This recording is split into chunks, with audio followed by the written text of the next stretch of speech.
We journey now toward the completion of our winter tales, gathering the final threads of tradition, the last whispers of ancient wisdom, the closing mysteries that bring us full circle to understanding how winter celebration became what we know today.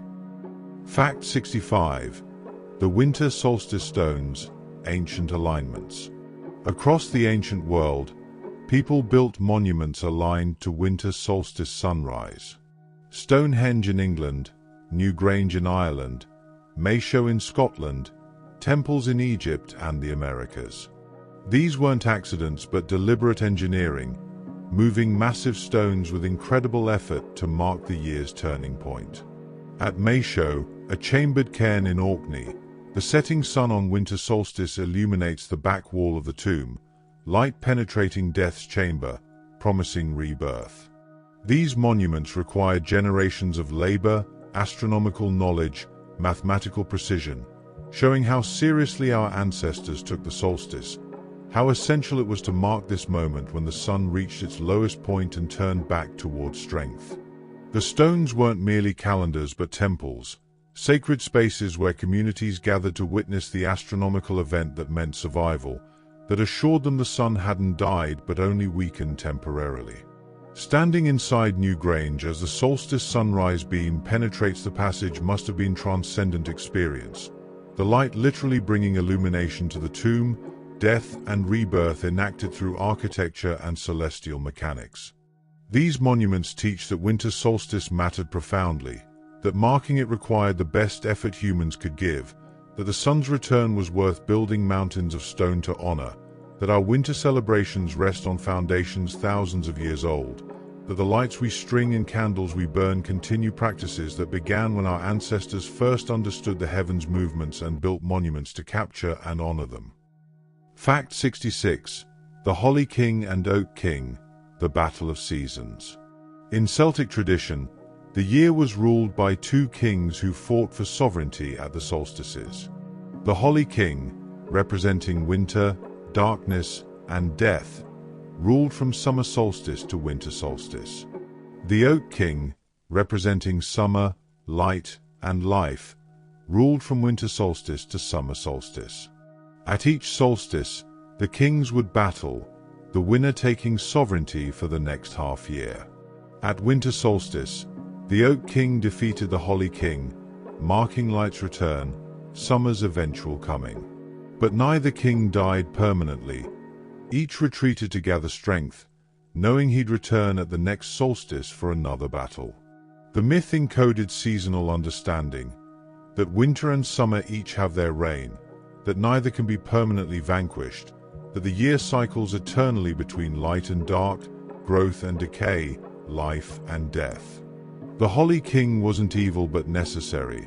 His darkness required for rest, for the earth to sleep, for seeds to wait. The Oak King wasn't purely good but represented summer's sometimes harsh sun, drought, and heat. The battle between them was cosmic necessity, maintaining balance, ensuring the wheel turned. The tradition shows how paganism understood cycles rather than linear progress, how neither light nor darkness could win absolutely, how winter celebration at solstice marked not winter's end but the battle's turning point, the moment when light began its slow reconquest. The Holly King and Oak King teach that opposites define each other, that we need both darkness and light, that celebrating winter solstice means honoring the Holly King's retreat and the Oak King's advance, that the battle will continue forever, that this eternal struggle maintains the world's balance. Fact 67. Mumming Plays, Death and Resurrection. Mumming plays, performed during winter celebrations across Britain, followed similar pattern regardless of region. A hero fights a villain, one is killed, a comic doctor appears and resurrects the dead character through absurd medicine. The plays were crude, often improvised, the dialogue half remembered and mangled, but the structure remained constant: death, lamentation, comic intervention, resurrection, celebration. The plays enacted the year's death and rebirth, winter giving way to spring, the vegetation god killed and resurrected, the eternal cycle made drama. Characters varied. St. George fighting the Turkish knight, King Arthur battling Mordred, various folk heroes in regional variations. But the plot stayed the same. The doctor was always ridiculous, his medicines absurd, pills made from hickory-pickory, prickly-pea, or similar nonsense. Yet they worked, the dead revived, life returned. The play's persistence despite their crude form shows they served a central function, enacting winter's central mystery, that death isn't final, that life returns, that resurrection is possible, that human intervention, however foolish the doctor seems, can restore what winter kills. The plays were participatory, audiences shouting, joining in familiar lines, the community collectively enacting the resurrection myth. Mumming plays teach that death is part of the cycle, that mourning should be followed by comic relief, that resurrection requires intervention, that life's return isn't automatic but requires action, that winter drama makes abstract truths physical and communal, that even crude theatre serves sacred purposes when it enacts the stories communities need to tell themselves to survive. Fact 68. The Yuletide, the turning of waters. Yuletide literally means Yuletime, but tide also meant turning, the way tides turn with the moon. The winter solstice was the year's turning tide, the moment when time itself changed direction, when the flow reversed from darkness to light. Our ancestors understood that time wasn't uniform but had tides, moments when it pulled and turned, when the current reversed. The 12 days were time caught in the turning, neither fully old year nor fully new, stuck in the tide's reversal. Water metaphors pervaded winter celebrations. Wassailing involved bowls of liquid carried door to door, blessing wells, and springs ensured water's purity through winter. Ice and snow dominated the landscape. The return of flowing water in spring was winter's ending. The tide metaphor taught that change isn't instant but gradual, that the turn begins small, that reversing direction takes time, that we must wait for the tide to complete its turning before flow truly resumes in the opposite direction. Yuletide acknowledged that the solstice began a process, not completing it in a moment, that light's return would be slow, that winter would continue long after the turning point, that patience was required while the tide gradually, inexorably reversed. The metaphor remains in our language. We still say Yuletide without thinking about tides, but the meaning persists subliminally, the understanding that winter solstice is turning point, that something profound shifts, that time itself changes direction, that we mark a cosmic reversal, water and light and time all turning together towards spring's eventual return. Fact 69. The Feast of Fools, Sacred Chaos. The Feast of Fools, celebrated around January 1st in medieval Europe, featured remarkable inversions, clergy dressed as women or animals, low-ranking clerics elected as mock bishops, services conducted in nonsensical Latin, obscene songs sung in churches, gambling and drinking at altars. The feast enacted complete reversal of church hierarchy and decorum, allowing one day of absolute misrule before order's return. The church hierarchy officially disapproved but couldn't suppress it, the tradition too popular, too necessary as release valve for year-round discipline and hierarchy. The Feast of Fools acknowledged that excessive order creates pressure requiring release, that rigid hierarchies need periodic inversion, that laughter and absurdity have place even in sacred contexts, that the lowest deserve occasional elevation, that authority maintained through constant force breaks while authority softened by periodic chaos endures. The feast was dangerous. The chaos could escape its bounds. The inversions could inspire permanent rebellion. But contained within single day, it strengthened rather than weakened church authority. The tradition showed sophisticated understanding of power and psychology, that allowing one day of complete freedom prevented year-round resentment, that laughing at sacred things one day made them more sacred the other 364, that the ability to mock and reverse order demonstrated its flexibility and strength. The Feast of Fools taught that chaos is necessary, that order requires occasional disorder to remain healthy, that winter's liminal time was appropriate for these inversions, that sacred and profane aren't opposites but partners, that sometimes the best way to honor something is to temporarily dishonor it, allowing full expression of what's usually suppressed. Fact 70. Winter's bonfires, the original bonfires. The word bonfire derives from bone fire, medieval winter fires where animal bones were burned, creating fierce heat and distinctive smell. These weren't simply garbage disposal but ritual fires, purification through burning what death left behind, transforming bones, symbols of death and ending, into heat and light. Winter bonfires served multiple purposes: disposal of butchering waste after autumn slaughter, purification of the community, creation of warmth, marking sacred occasions. The bones burned differently than wood, hotter, with strange colors in the flames, with smell that mixed unpleasant and compelling. Burning bones acknowledged death's presence in winter celebration. The animals slaughtered to provide feast, the year's ending, the dead honored during winter's dark time. The bonfires transformed death into light, corporeality into heat, ended life into sustained living, making literal the metaphorical transformation winter celebration enacted.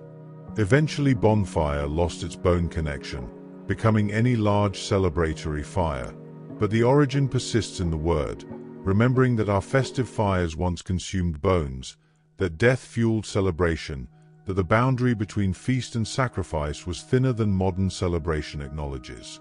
Bonfires taught that nothing should be wasted, that even bones had value when properly used, that death provided fuel for life's continuation, that purification required consuming what remained of the dead, that winter fires served practical and sacred purposes simultaneously, that the heat that kept communities alive came partly from burning what death left behind. Fact 71. The winter solstice silence. Some traditions held that at the exact moment of winter solstice, the world fell silent. Animals ceased their sounds, wind stopped blowing, even water stopped flowing, nature holding its breath as the sun reached its nadir and turned. This moment of absolute silence was powerful, dangerous, sacred, the hinge of the year, the instant when everything balanced before tipping toward light. Some believed that wishes made in this silence would certainly come true, that prayers at this moment reached the divine most directly, that the silence created space where anything might happen. Others feared the silence, believing it indicated the world might not restart, that the sun might fail to turn, that everything could end in that suspended moment. The tradition acknowledged that transitions contain danger, that the moment of change is a moment of vulnerability, that the turn from darkness to light isn't guaranteed but requires something, faith, ritual, the collective will that keeps the world turning. Whether the actual silence occurred or not mattered less than the belief, the attention paid to the exact moment, the reverence granted to this astronomical instant. The winter solstice silence taught that some moments require stopping, that the world's turning deserves noticed pause, that between ending and beginning lies a breath of silence, that we should mark this moment with our own quiet, our own attention, our own acknowledgement that something profound occurs, that the year doesn't turn casually but with cosmic significance deserving silence, attention, and awe. Fact 72. St. Stephen's Day, the first martyr. December 26th, St. Stephen's Day, honors Christianity's first martyr, stoned to death for his faith. The day's placement immediately after Christmas, birth followed by death, celebration followed by martyrdom, creates deliberate contrast, reminding celebrants that joy and suffering intertwine, that the Christ child's birth led eventually to crucifixion, that celebration should include remembrance of those who suffered. St. Stephen's Day traditions varied widely. In Ireland, the wren boys hunted the wren. In England, Boxing Day developed from the tradition of giving boxes to servants and tradespeople, acknowledging their service with gifts after the family's private celebration. The day marked transition from Christmas's sacred family time to wider social obligations, from private feast to public generosity. St. Stephen was patron of horses, so horses were blessed on his day, bled therapeutically, rested from labor. The association with horses showed how Christian saints absorbed pagan animal connections, how December 26th maintained pre-Christian significance through Christian framework. St. Stephen's Day taught that celebration shouldn't ignore suffering, that remembering martyrs grounds joy in reality, that the day after great feast should include generosity to others, that transition from sacred to ordinary time requires intermediate day of social obligation and wider community concern, that winter celebration isn't just family gathering but includes responsibilities to servants, animals, and the wider community that made private celebration possible. Fact 73. The winter goddess, Cailleach and Hel. Winter had its goddesses. In Celtic tradition, the Cailleach, the old woman of winter, blue-faced and weather-bringing, who created mountains with dropped stones and froze the land with her touch. In Norse mythology, Hel ruled the underworld realm of the same name, governing those who died of disease or old age rather than battle. These winter goddesses weren't evil but necessary, representing winter's harshness, old age, death's inevitability. The Cailleach appeared as hag in winter, transforming to beautiful maiden in spring, embodying the year's cycle, age and youth, death and rebirth in one figure. Hel was half living, half corpse in some descriptions, her realm neither torment nor paradise but simply where the dead gathered. These goddesses taught that winter and death were natural, that feminine divinity included harsh aspects, that not all goddesses were nurturing mothers but some were stern crones, that winter's power was feminine in character, that respecting winter meant acknowledging these goddess figures, offering them recognition if not worship. Christianity struggled with these powerful female winter figures, sometimes demonizing them, sometimes Christianizing them as saints or the Virgin Mary. But the winter goddess persisted in folklore, in tales told by firesides, in the understanding that winter's power had feminine character, that the old woman and the corpse maiden both represented essential truths about the season, that goddesses as well as gods deserved acknowledgement in winter celebration, that the feminine divine included death and cold and harshness, not just birth and warmth and nurture. Fact 74. The midwinter sacrifice, sacred offerings. Many ancient winter traditions included sacrifice, animals slaughtered, their blood offered to gods or spirits, their meat providing feast. The sacrifice was practical. Animals couldn't all be fed through winter, selective slaughter was necessary. But also sacred, the killing ritualized, the death made meaningful. Norse tradition featured blood sacrifice at midwinter, the blood sprinkled on altars and people, blessing the community. Celtic traditions included animal offerings, possibly human sacrifice at Samhain though evidence is disputed.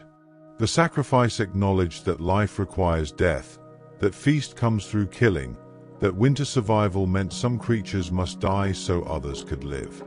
The ritual slaughter made this necessary death sacred rather than merely practical, honored the animals, acknowledged their gift, asked their spirit's blessing.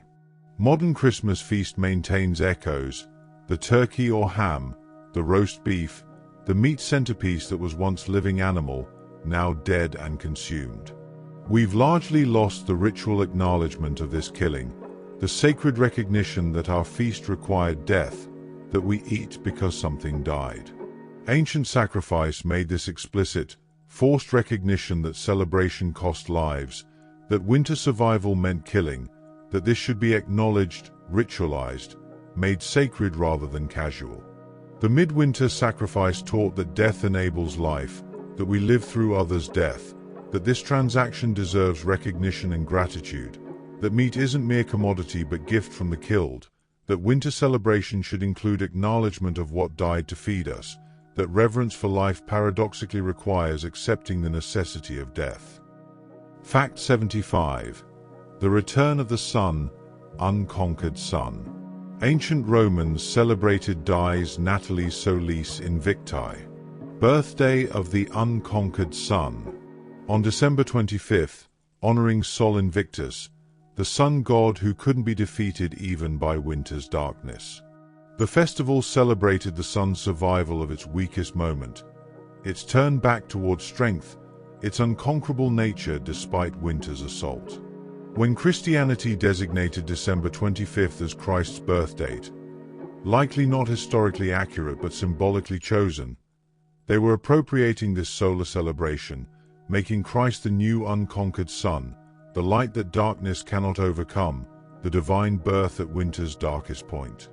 The choice was brilliant theology and practical politics, taking the most popular pagan celebration and Christianizing it, allowing converts to maintain familiar observances while shifting their meaning. The sun imagery pervaded Christianity. Christ as light of the world, the sun of righteousness, the dayspring from on high.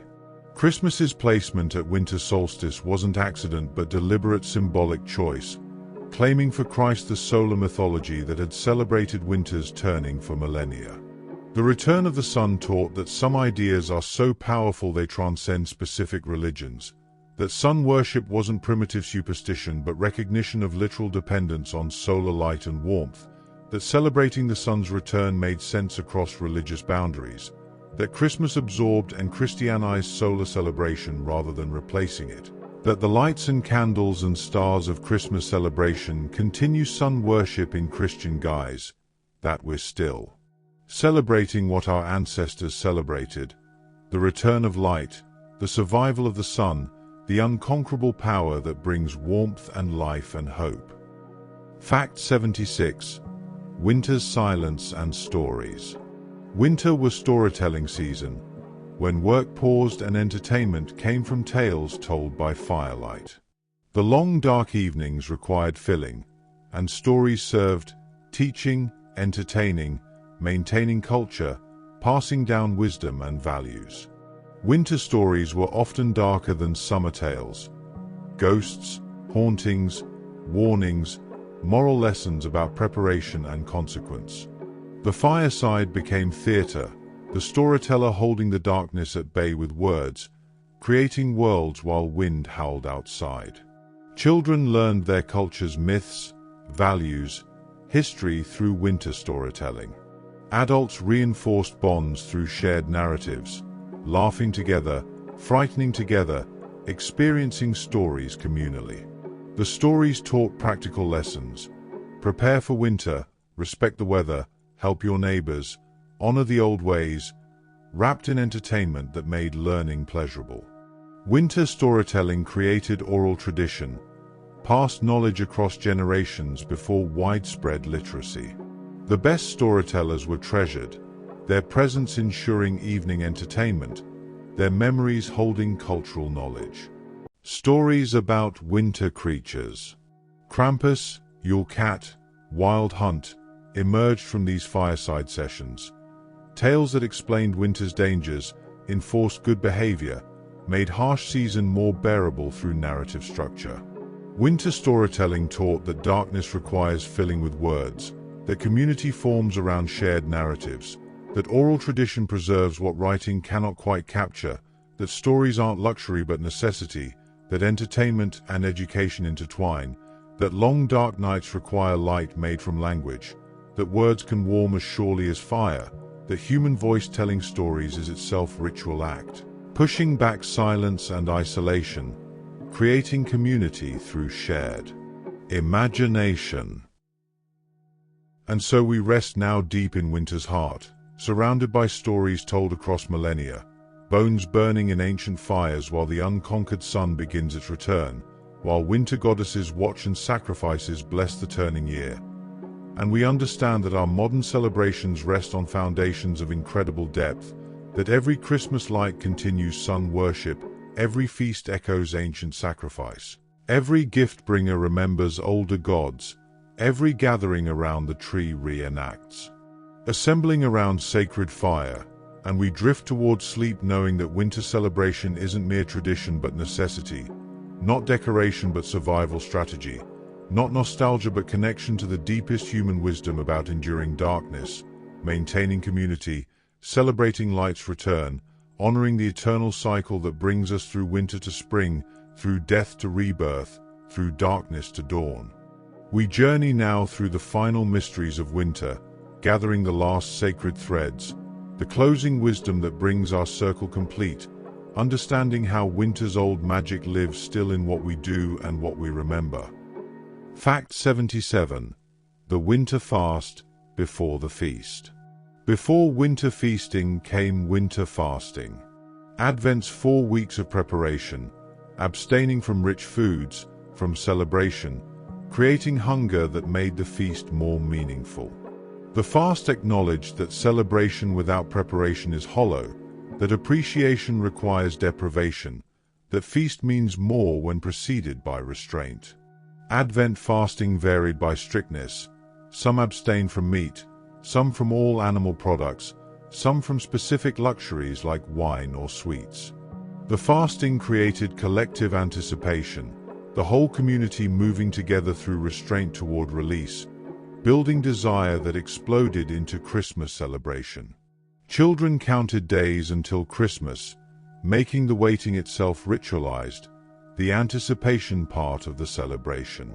The fast served practical purposes too, conserving food stores, ensuring enough remained for true feast days, teaching discipline and self-control.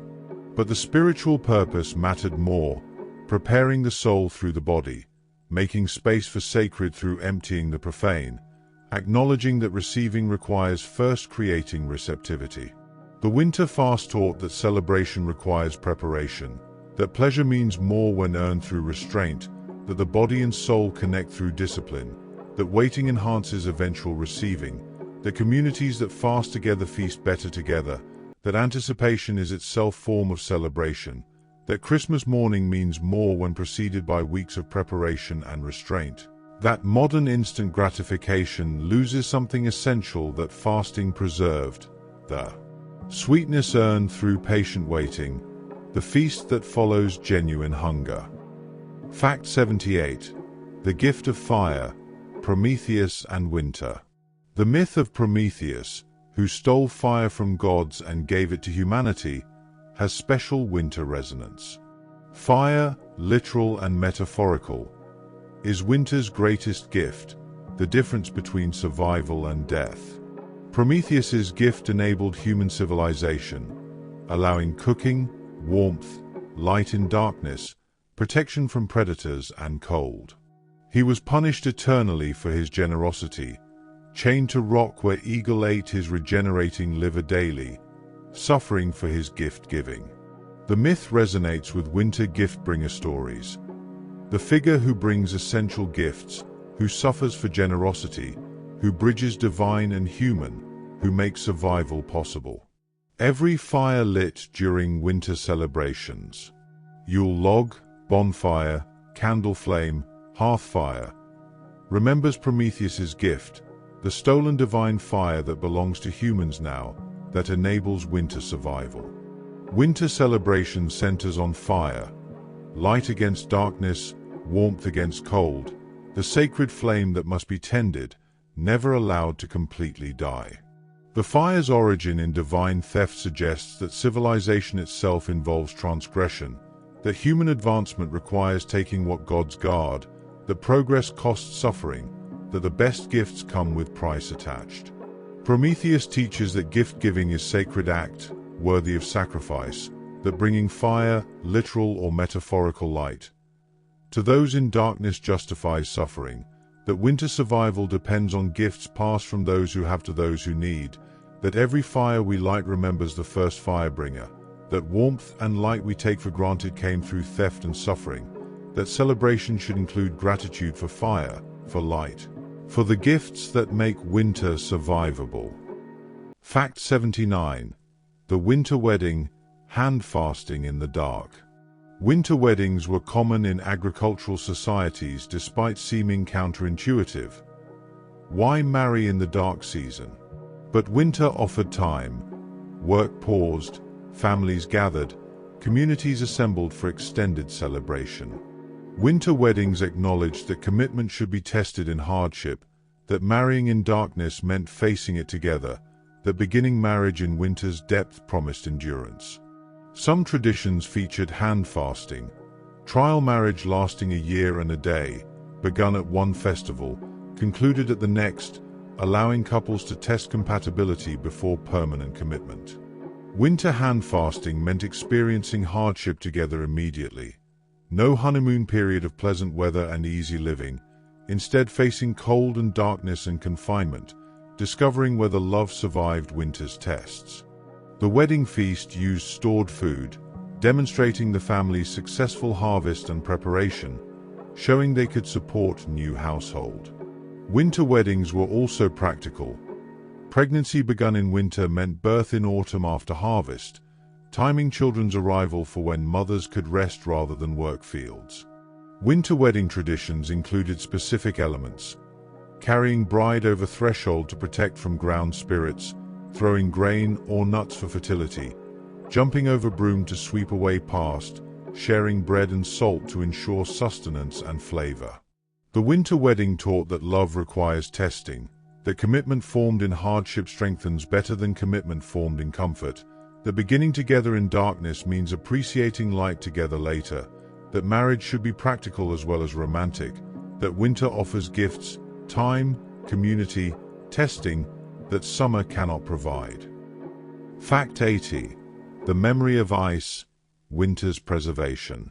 Before refrigeration, winter's cold preserved food, allowing storage that summer's heat prevented. Ice houses stored winter ice through summer, preserving meat and dairy, the cold of December serving July's needs. Winter ice harvest was essential work, cutting blocks from frozen ponds and rivers, storing them insulated with sawdust, creating artificial winter that lasted year-round. This practical magic, winter cold preserved against summer rot, shaped winter's meaning. Winter wasn't just hardship but gift, the preserving cold that prevented waste, that allowed abundance to last, that stopped decay. Ice itself was magical substance, solid water, cold made tangible, winter's essence captured and stored. The ice harvest required community effort, dangerous work on frozen surfaces, cutting and hauling heavy blocks, storing them properly. The summer's preserved food connected back to winter's gift, the cold that kept things fresh, that prevented hunger, that allowed life to continue. Winter's preservation extended beyond food. Cold slowed decomposition of buried dead, allowing ground burial even when earth froze hard, the deceased preserved until ground thawed enough for proper burial. Ice and cold preserved seeds, keeping next year's planting viable through winter's duration. The memory of ice teaches that winter serves summer, that hardship contains gifts, that cold preserves what warmth destroys, that winter's harshness enables year-round survival, that what seems purely negative often contains essential positive aspects, that ice is blessing as well as curse, that winter's preservation allowed civilization to store surplus, to plan ahead, to survive lean times using abundance saved from fat times. Fact 81. The winter door, thresholds and protection. Winter heightened threshold magic. The door between inside and outside became boundary between safety and death, warmth and cold, light and darkness. Doorways received special attention during winter celebrations.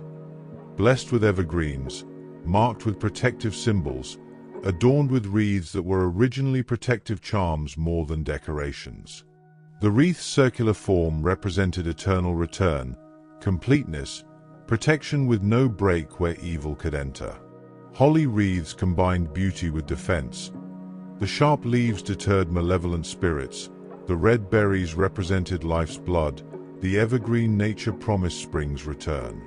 Hanging mistletoe over doorways originated as protection, the sacred plant guarding the threshold, only later becoming excuse for kissing. Salt lines across thresholds prevented evil entry. Rowan wood crosses above doors protected against witchcraft. The threshold required attention because winter made outside so dangerous that crossing between demanded ritual care. Opening doors let precious heat escape, let killing cold enter, required speed and purpose. The winter door wasn't casually opened but carefully managed, every entrance and exit considered. Guests crossing the threshold brought outside in with them news, weather, danger, blessing, making their entrance significant, requiring hosts' careful welcome. The winter door taught that boundaries matter, that inside and outside are profoundly different in winter, that thresholds require protection and respect, that crossing between worlds, warm to cold, safe to dangerous, light to dark, demands ritual acknowledgement. The doors are magical spaces where transformation occurs, where states change, where protection is necessary. Fact 82. The Singing Bone, Winter's Warning Tales. Winter folktales often featured singing bones, the murdered person whose bones, carved into musical instrument, sang the truth of their death, revealing the killer, ensuring justice. These tales, the singing bone, the two sisters, the TWA sisters, taught that truth cannot be permanently buried, that the dead demand justice, that winter's frozen ground preserves evidence, that bones remember and speak. The singing bone was warning and promise both. Warning to murderers that they'll be caught, promise to victims that they'll be avenged, assurance that death doesn't mean silence. Winter storytelling included many warning tales, cautionary stories about greed, laziness, disobedience, cruelty, using fear to teach morality, understanding that winter's danger made warnings urgent. The frozen ground of winter meant bodies couldn't be immediately buried, sometimes remaining visible until spring thaw, making death more present, making murder harder to hide. The singing bone tales acknowledged this, making metaphorical the practical reality that winter preserved evidence, that frozen bodies told tales, that cold kept secrets from rotting away. These stories taught that justice persists, that truth emerges eventually, that the dead have power, that bones carry memory, that music can speak truth that living voices fear to utter, that transformation, bone into instrument, death into song, silence into testimony, allows truth to survive suppression, that winter stories served practical purposes, teaching morality through memorable narratives, ensuring cultural values passed to children through tales told by firelight. Fact 83. The Winter Market, Midwinter Trade. Winter markets brought communities together despite harsh weather, creating trade opportunities, social gathering, celebration combined with commerce. The market occurred in midwinter when work paused but before food stores depleted, when people had goods to trade and time to travel. Markets featured goods specifically associated with winter celebration, spices for mulled wine and baking, ribbons and decorations, toys and gifts, special foods, but also practical items, cloth, tools, necessities. The market was a social event as much as economic, meeting neighbors from distant farms, arranging marriages, sharing news, maintaining connections that winter's isolation threatened. Entertainment at markets included performers, storytellers, musicians, creating festival atmosphere. Food vendors sold hot wine, roasted nuts, gingerbread, warming treats. The market acknowledged that winter isolation could be broken, that community required effort to maintain, that celebration benefited from gathered resources and shared experience. Markets often coincided with religious festivals. St. Nicholas Day, Christmas, Epiphany, combining sacred and commercial, acknowledging that practical needs and spiritual celebration intertwine. The winter market taught that community requires work, that isolation must be actively combated, that trade and celebration partner together, that gathering for commerce creates opportunity for socializing, that winter demands breaking isolation despite difficulty, that markets create community as much as communities create markets, that human connection requires physical gathering, that the effort to travel in harsh weather proves commitment to community bonds, that celebration and commerce aren't opposites but allies in creating and maintaining human connection through winter's isolating cold. Fact 84. The last sheaf, harvest spirit in winter. The last sheaf of grain harvested was kept through winter, woven into corn dolly or human figure, representing the harvest spirit, the field's life concentrated in final stalks. This sheaf received honor, placed in prominent position, sometimes dressed in clothing, offered food and drink at meals, included in family life. At spring planting, the preserved sheaf was scattered on fields or plowed under, returning the harvest spirit to earth, ensuring next year's growth, connecting past harvest to future planting.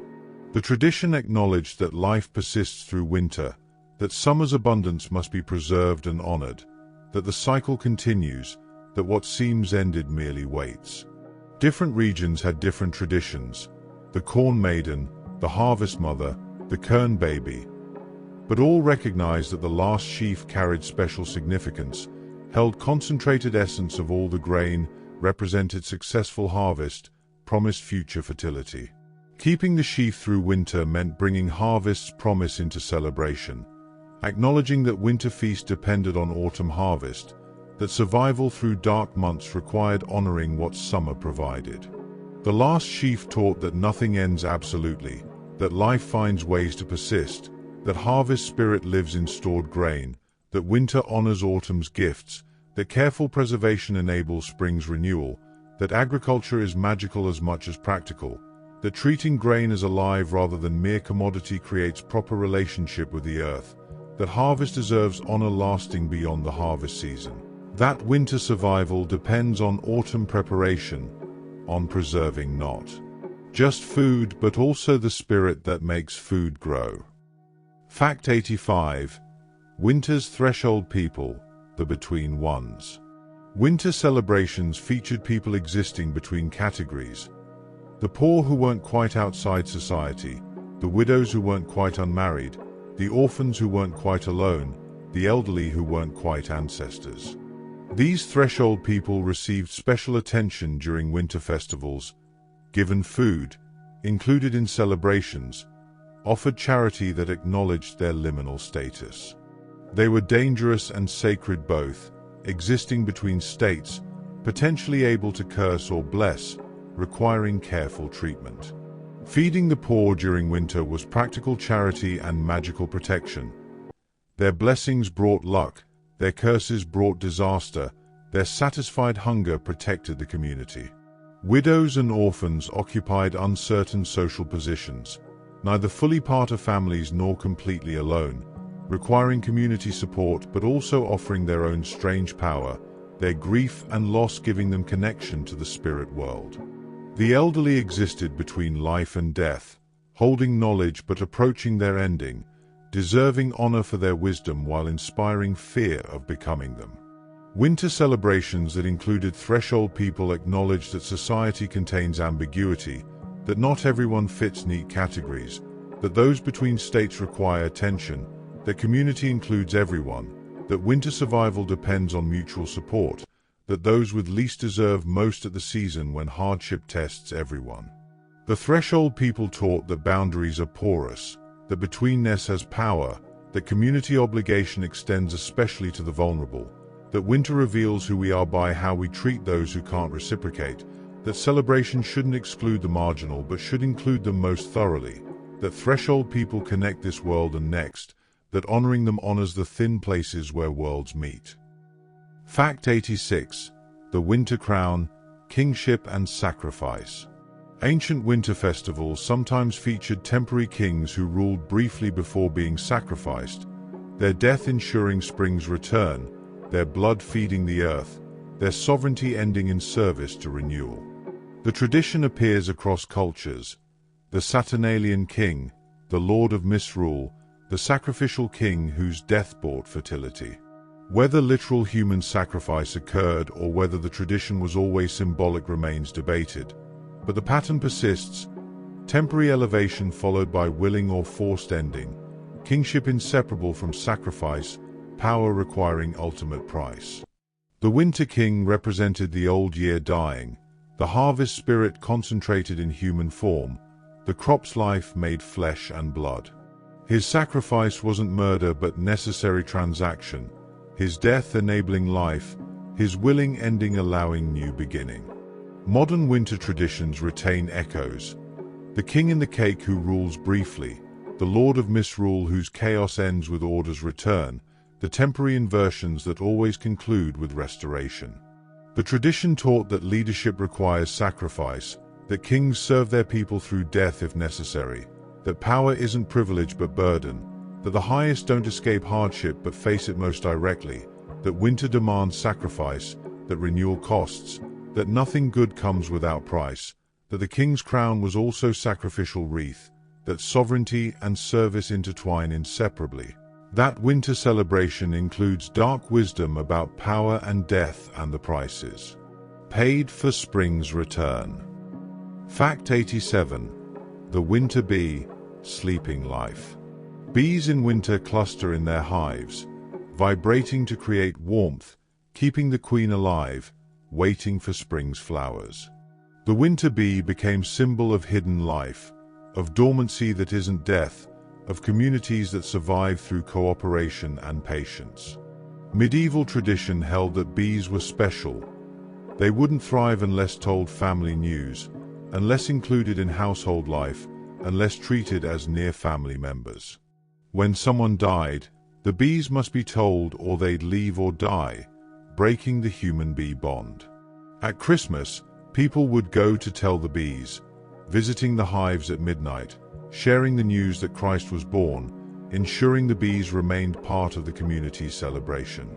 This tradition acknowledged that winter survival required cooperation, that humans and bees shared fate, that domesticated creatures deserved inclusion in sacred observances. The winter bee taught patience, community effort, the value of stored summer abundance, the wisdom of dormancy, the trust that winter ends, that spring will bring flowers, that clustering together creates survival warmth, that queens deserve protection, that workers serve the colony, that winter rest enables summer productivity. Bees were living proof that winter dormancy wasn't death, that life could pause without ending, that careful preparation and community cooperation enabled survival of even small fragile creatures through winter's harshness, that telling the bees maintained relationship across species boundaries, that celebration should include all members of a household, human and insect both. Fact 88. The deepest night, solstice vigil. Some traditions held vigil through the longest night, staying awake from sunset to sunrise, refusing to sleep while darkness reigned most fully, keeping watch through the year's deepest darkness. The vigil was endurance test, spiritual discipline, magical protection. Staying awake ensured the sun would rise, watching through darkness guaranteed dawn's return, human vigilance supporting cosmic order. The watchers kept fires burning, told stories, sang songs, prayed, anything to stay conscious through the long hours, fighting sleep's pull, maintaining human wakefulness as answer to nature's darkness. The vigil acknowledged that transitions require attention, that the moment of change deserves witness, that cosmic events benefit from human participation, that staying awake through the longest night was itself gift to the sun, encouragement to return, promise that humans awaited its coming. Some believed sleeping through solstice night meant risking never waking, that the night was so deep that sleep could become death, that vigilance was survival strategy. The vigil created exhaustion that made sunrise euphoric, the light after darkest night sweeter for the watching, the dawn more precious for having been awaited through every dark hour. The deepest night vigil taught that some moments require full attention, that sleeping through significance means missing it, that endurance has value, that watching together creates bonds, that the longest night deserves human response, that maintaining consciousness through cosmic transition is itself form of magic, that dawn means more when we've stayed awake to greet it.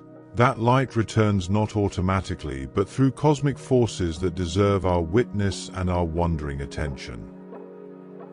And so we rest now as the vigil keepers finally sleep, as winter bees cluster unseen, as threshold people receive their welcome, as the last sheaf waits in the corner, as bones remember their stories and doors guard their crossings.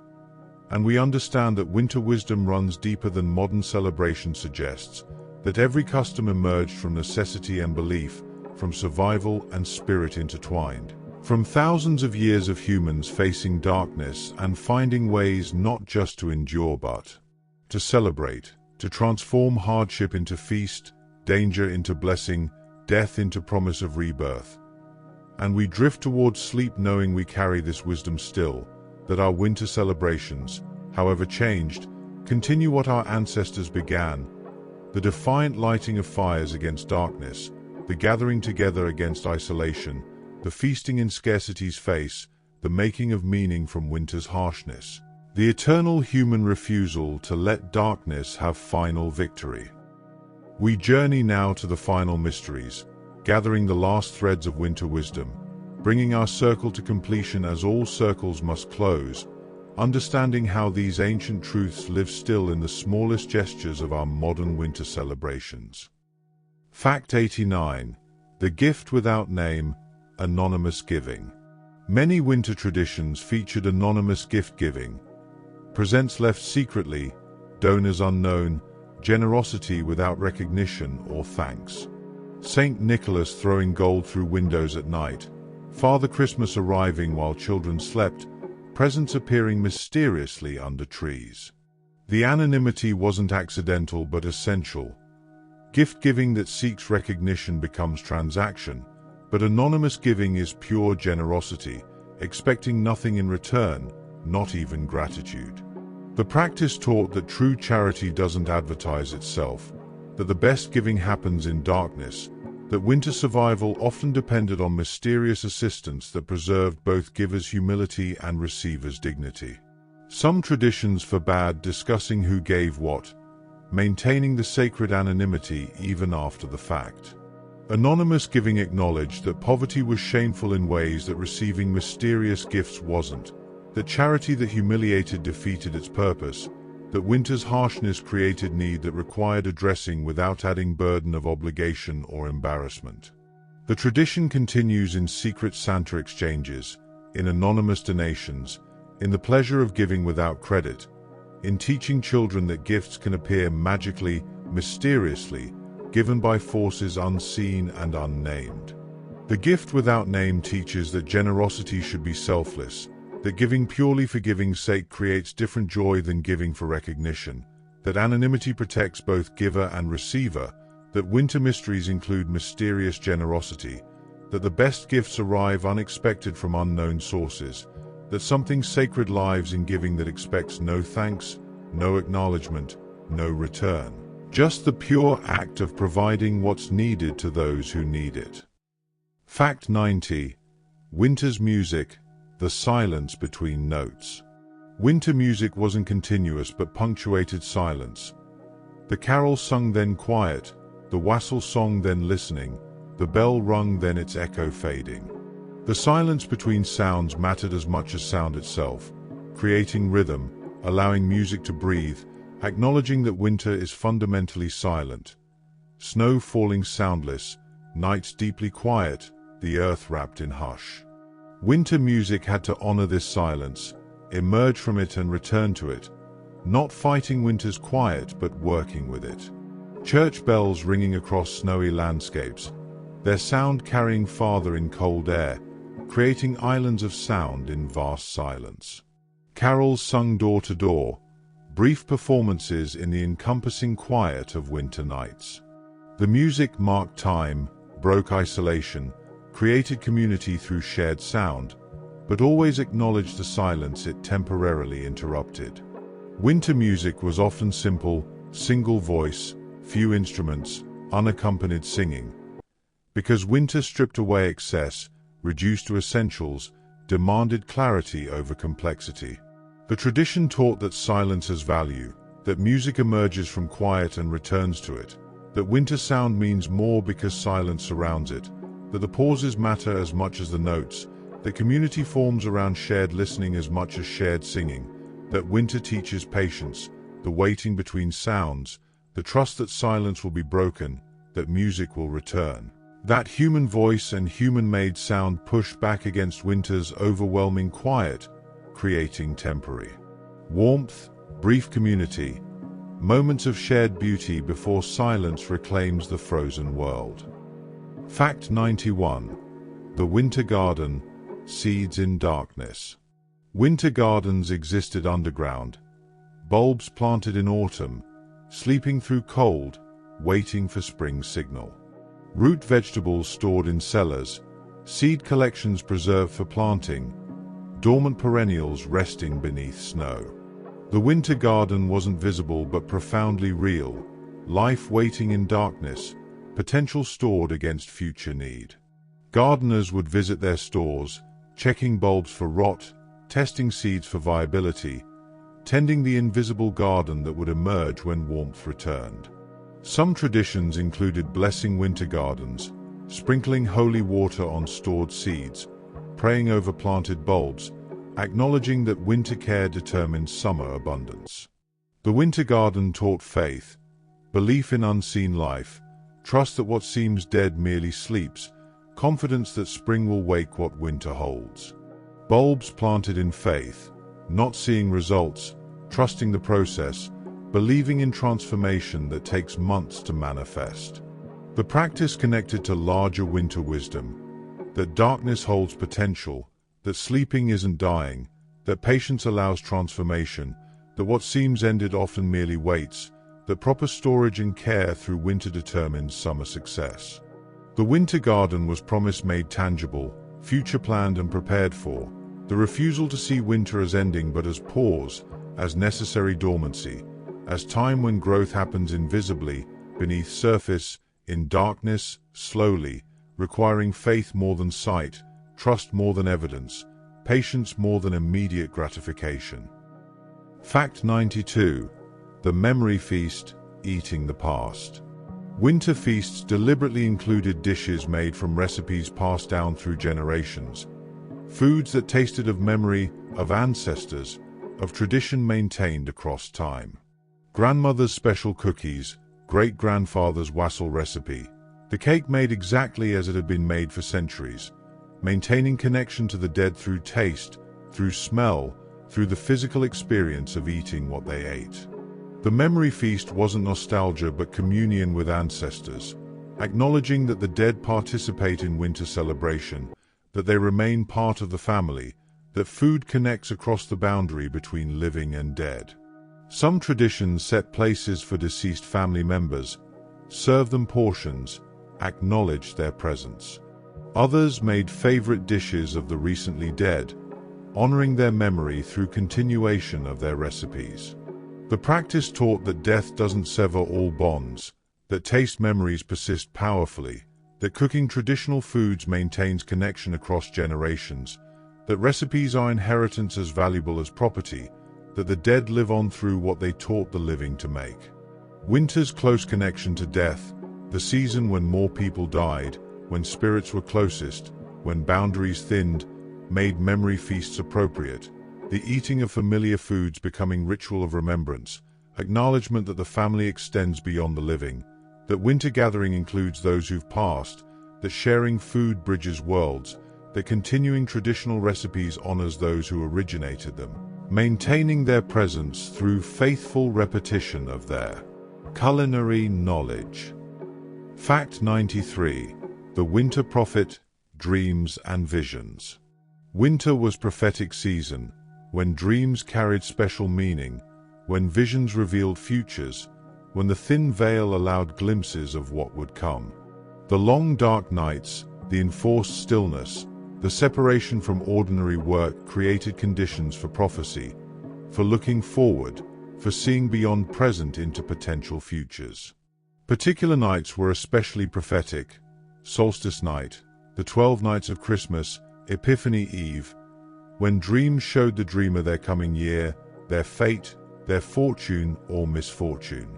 Some traditions included rituals to induce prophetic dreams, eating specific foods, sleeping in special positions, placing objects under pillows, reciting prayers or charms. Young women performed divinations to see future husbands. Communities sought signs about coming harvests. Individuals looked for guidance about decisions. Winter prophets emerged, people gifted with sight, who could read signs, interpret dreams, foretell futures, whose services were sought during the season when knowing what was coming mattered most for survival planning. The winter prophet tradition taught that the future isn't completely hidden, that paying attention to signs provides guidance, that dreams contain wisdom, that the darkest season paradoxically offers clearest vision, that stillness enables seeing, that winter's apparent death creates space for prophetic life, that humans need hope that comes from belief we can glimpse what's coming, that prophecy serves practical purposes, helping plan, prepare, make choices, while also serving spiritual needs, assuring us that we're not blind to what approaches, that forces exist that whisper futures to those who listen. Fact 94. The shared blanket, communal warmth. Winter survival sometimes required literal sharing of warmth, sleeping together for body heat, gathering under communal blankets, pressing close to share calories and temperature. The shared blanket represented winter's most basic truth, that survival depends on community, that warmth multiplies when shared, that isolation in winter kills. The practice wasn't just practical but ritual, acknowledging physical interdependence, breaking down boundaries, accepting intimacy necessary for survival. Winter sleeping arrangements differed from summer. Whole families in one bed, servants sleeping with masters, animals brought into living quarters, anything to concentrate heat, preserve life through the coldest nights. The shared blanket taught humility, that independence is luxury, that pride yields to survival, that accepting help means giving help, that warmth belongs to no one exclusively but must be shared. Modern winter celebrations retain symbolic echoes, gathering together, sitting close, sharing spaces, the unconscious drawing together that happens in cold weather. The electric blanket and central heating have made literal shared blankets less necessary, but the metaphorical truth persists, that winter remains season of necessary community, of drawing together, of sharing resources and warmth, that isolation remains dangerous even if not immediately fatal, that humans need each other most when conditions are harshest, that the shared blanket represents not just physical warmth but emotional, social, spiritual warmth that comes from gathering close, accepting help, offering comfort, surviving together what none could survive alone. Fact 95. The winter lesson, teaching in darkness. Winter was teaching season, when elders taught young the knowledge required for survival, when skills passed from experience to novice, when stories carried information wrapped in entertainment. The darkness and cold that prevented field work created time for education, for passing down craft knowledge, survival skills, cultural wisdom. Children learned to spin and weave, to carve and repair, to calculate and plan, to recognize signs and read weather, to cook and preserve, to navigate by stars, to tend animals, to manage households. The teaching was practical but also philosophical, learning why traditions existed, understanding the reasoning behind customs, grasping the wisdom accumulated over generations. Elders became libraries, their memories holding information essential for community survival, their teaching ensuring knowledge didn't die with them. Winter's enforced closeness made teaching easier, master and apprentice working side by side, grandmother and granddaughter at the spinning wheel, father and son repairing tools, the proximity enabling demonstration, question, correction, repetition that created mastery. The winter lesson taught that survival requires transmitted knowledge, that each generation must teach the next, that winter's darkness creates opportunity for enlightenment, that education happens through relationship and proximity, that practical skills and cultural values transmit together, that teaching is winter work as essential as any other, that investing time in education during winter paid dividends in summer competence, that the elderly have crucial role in winter's teaching season, that their presence enables survival of knowledge that enables survival of communities. Fact 96. The melting, winter's end beginning. The first melt, when winter loosened its grip, when ice dripped and snow became slush, marked profound transition. The melting announced spring's approach while winter still reigned, creating confusion, hope mixed with continued hardship, promise mixed with present cold. The melt was treacherous, ice that seemed solid suddenly wasn't. Rivers that were highways became dangerous. Roofs that supported snow now leaked under weight of meltwater. But the melting also meant release. Water flowed again, earth appeared beneath snow, the world began motion after months of frozen stillness. Some traditions mark the first melt with ritual, breaking ice on holy wells, blessing the first flowing water, celebrating mobility restored, acknowledging transition from solid to liquid, frozen to flowing, bound to free. The melting taught that endings begin before middles finish, that transitions overlap, that between states is complicated, that winter and spring coexist briefly in the melt, that releasing requires getting messy, that transformation is neither clean nor simple, that the end of one thing contains beginning of another, that hope lives in dripping water even while snow piles deep, that winter's grip loosens gradually, that the melt is process not moment, that patience through the messy transition brings the clear result, that spring arrives not suddenly but through winter's slow reluctant surrender, ice by ice, drop by drop, the world gradually remembering how to flow. Fact 97. The winter's gift, what darkness gives. Winter gave gifts that other seasons couldn't, stillness that enabled reflection, darkness that revealed stars, cold that taught appreciation for warmth, scarcity that created gratitude for sufficiency, hardship that built resilience, isolation that deepened relationships, the stripped-down world that showed essentials clearly. Winter removed excess, distraction, the superficial, leaving only what truly mattered: survival, community, love, meaning, hope. The winter gift wasn't comfortable but was real, stripping away illusions, forcing honesty, demanding acknowledgement of vulnerability and interdependence. Winter showed humans their limits, their mortality, their need for each other, their small place in vast cold universe, but also showed their resilience, creativity, capacity for joy despite hardship, ability to create meaning and celebration even when nature seemed most hostile.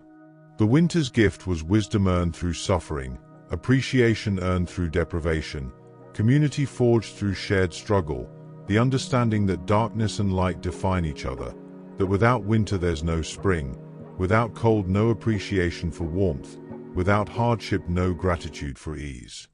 Winter taught that the difficult seasons give gifts the easy ones cannot, that humans grow through challenge, that comfort isn't everything, that the star-filled winter sky reveals beauty that summer's bright nights obscure, that the frozen world has its own austere magnificence, that winter's seeming death is actually rest, preparation, the gathering of strength for spring's explosive return.